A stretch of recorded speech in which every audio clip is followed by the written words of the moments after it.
Set પાછળ આવી જાવ દીપક સેટ પાછળ આવી હાલો રોલ રેડી રેડી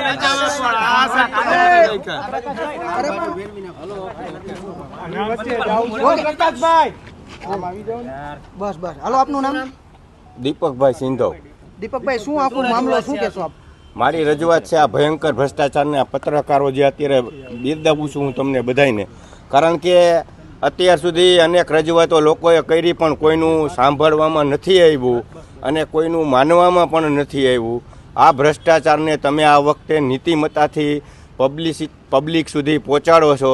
તમે આ ભ્રષ્ટાચારની વિરુદ્ધના દરેક સૈનિકો છો અને એટલો બધો ભ્રષ્ટાચાર આ ન્યૂ રાજકોટની અંદર અને આ સમગ્ર રાજકોટમાં થયેલો છે કે જેના અનેક પુરાવાઓ સાથે અમે રજૂઆત કરી છે. આ પુરાવાઓનો નાશ કરી દેવામાં આવે છે.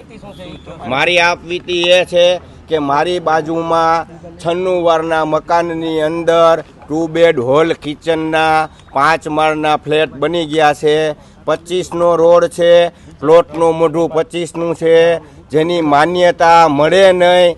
જો ખરેખર ફ્લેટ બનેલા હોય અને એની માન્યતા મળે તો દરેક ફ્લેટની અંદર એક્ઝિટ અને એન્ટ્રી એ રીતનું બાંધકામ હોવું જોઈએ. આપ તમામ પત્રકારોને આ વિસ્તારના ટીપીઓ ઉપર હું આક્ષેપ કરું છું અને અનેક વાર મેં ભૂતપૂર્વ ટીપીઓ, અત્યારના ટીપીઓ નહીં જેને ભૂતપૂર્વ કરી નાખ્યા આપ સૌની રજૂઆતથી એની ઉપર હું આક્ષેપ કરું છું.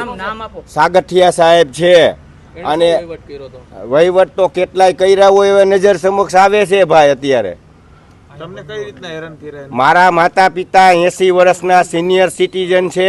તેમને ગુજરાત ગૌરવ પુરસ્કાર નાટ્ય ક્ષેત્રે મળેલો છે. રાષ્ટ્રપતિ ભવનમાં બોલાવી એમનું રાષ્ટ્રપતિના હાથે સન્માન થયેલું છે. આદરણીય નરેન્દ્ર મોદી જ્યારે ગુજરાતના મુખ્યમંત્રી હતા ત્યારે પણ તેમનું સન્માન થયેલું છે. એવા સિનિયર સિટીઝનોને માનસિક ત્રાસ આપેલો છે અને અંતે અમારે એમની એમ કહેવું પડ્યું હતું કે હવે તમે અમારું મકાન પચાવી પાડવા માટે જે ત્રાસ આપો છો ને એમાં અમે અમારો આખો પરિવાર આત્મવિલોપન કરશું. ત્યારે અમને આ ત્રાસ દેવાનો બંધ કર્યો. આ 6 વર્ષ દિવસ પહેલાની ઘટના છે.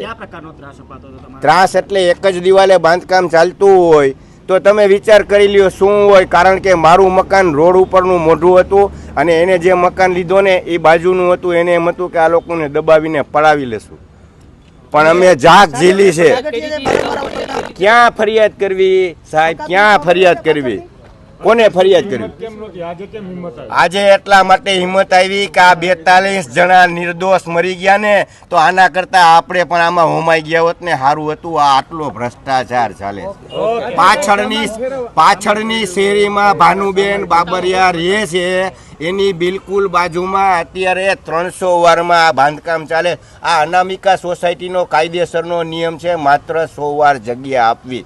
આ માણસે કઈ રીતના 300 વાર જગ્યા ભેગી કરી, આ પણ એક સવાલ છે. અને આને વચેટિયાને પકડો ભાઈ, વચેટિયા ઉપર FIR કરો. કોઈ અધિકારી, કોઈ નેતા ડાયરેક્ટ પૈસા નથી લેતા. વચેટિયાઓ ઉપર FIR કરાવો અને આના મોબાઈલ નંબરની ડિટેલ કઢાવી અને આના વચેટિયાઓને પકડો. આજની તારીખમાં આ વિસ્તારમાં આમના વચેટિયાઓ કહેતા ફરે છે કે અમને કાંઈ નહીં થાય. તમે જોઈ લેજો, હજી અમને વિશ્વાસ નથી કે આમાં ન્યાય મળશે. ઘણા બધા છે સાહેબ, વચેટિયાનું નામ લઉં ને તો પછી મારે જીવવું મુશ્કેલ થઈ જાય. આ હિંમત કરીને આપું છું. તમે બધાય મને ભવિષ્યમાં મારા માતા પિતાને કાંઈ તકલીફ થાય ને તો તમે સાથે રહેજો. ઘણા આના એક વચેટિયા નું હોય, વોર્ડ વાઇઝ નિમેલા છે. જેમ પોલીસના બાતમીદાર હોય ને તેમ સાહેબ એની ઘરે CCTV કેમેરા છે, કઢાવો રેકોર્ડિંગ. આ ACB વાળા ને PCB વાળા ને CPB વાળા વાતું કરે છે એને ઉપાડ્યો એ ભેગું અહીંયા રેડ પડવી જોઈએ ને.